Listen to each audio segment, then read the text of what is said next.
38 ఏళ్ల నిరీక్షణకు తెరపడింది. 1988 నుంచి ఇండియాలో వన్డే సిరీస్ గెలవాలని చూస్తున్న న్యూజిలాండ్ ఎట్టకేలకు చరిత్ర సృష్టించింది. అక్టోబర్ 2024లో ఇండియాలో తొలి టెస్టు సిరీస్ విజయం. ఇప్పుడు జనవరి 2026లో తొలి వన్డే సిరీస్ విజయం. సొంత గడ్డపై పులులని పిలిపించుకునే మన టీమిండియాను కివీస్ చిత్తు చేసింది. అది కూడా వాళ్ళ మెయిన్ టీంతో కాదు. Kane Williamson, Santner, Latham, Rachin Ravindra ఇలాంటి హేమాహేమీలు లేకపోయినా ఒక యంగ్ బౌలింగ్ అటాక్తో వచ్చి ఇండోర్లో మన బ్యాటింగ్ లైనప్ను కట్టడి చేశారు. ఇండోర్లోని హోల్కర్ స్టేడియం అంటే ఇండియాకి కంచుకోట. ఇక్కడ మనం ఎప్పుడూ ఓడిపోలేదు. కానీ ఈరోజు ఆ రికార్డు బద్దలైంది. విరాట్ ఒంటరి పోరాటం చేసినా, హర్షిత్ రాణా ఆఖరి వరకు భయపెట్టినా ఇండియాకు 41 పరుగుల ఓటమి తప్పలేదు. ఇండియాకి ఎప్పుడూ తలనొప్పిగా మారే డారెల్ మిచెల్ మరోసారి మన బౌలర్లకు చుక్కలు చూపించాడు.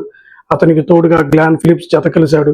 వీళ్ళిద్దరూ కలిసి 4వ వికెట్కి ఏకంగా 219 పరుగుల భారీ భాగస్వామ్యాన్ని నెలకొల్పారు. ఇండియాపై 4వ వికెట్కి ఇది second highest partnership. Daryl Mitchell కేవలం 131 బంతుల్లో 137 పరుగులు చేశాడు. ఇండియా మీద అతనికి ఇది వరుసగా 4వ సెంచరీ అంటే నమ్ముతారా? స్పిన్నర్లను, ఫాస్ట్ బౌలర్లను ఎవ్వరిని వదలలేదు. ఇక గ్లాన్ ఫిలిప్స్ మొదట్లో కొంచెం స్లోగా ఆడినా సెట్ అయ్యాక టాప్ గేర్ వేశాడు. 88 బంతుల్లోనే 106 పరుగులు చేశాడు. ఇక్కడ అరుదైన రికార్డు నమోదైంది ఫ్రెండ్స్. ఇండియాపై ఒకే వన్డే ఇన్నింగ్స్లో 2 న్యూజిలాండ్ బ్యాటర్లు సెంచరీలు చేయడం ఇదే తొలిసారి. సిరాజ్ సరైన సమయంలో మిచెల్ని అవుట్ చేశాడు. హర్షదీప్ సింగ్ 3 వికెట్లు తీసినా ఫిలిప్ వికెట్ తీసి పార్ట్నర్షిప్ను బ్రేక్ చేయడం చాలా కీలకమైంది. హర్షిత్ రాణా 3 వికెట్లు తీసినప్పటికీ 10 ఓవర్లో 84 పరుగులు సమర్పించుకున్నాడు.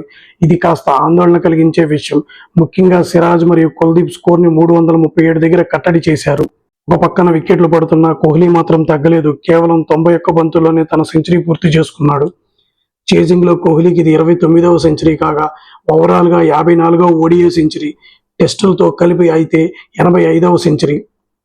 అవుట్ఫీల్డ్ ఫాస్ట్గా ఉండటం, కోహ్లీ టైమింగ్ అదిరిపోవడంతో స్కోర్ బోర్డు పరుగులు పెట్టింది.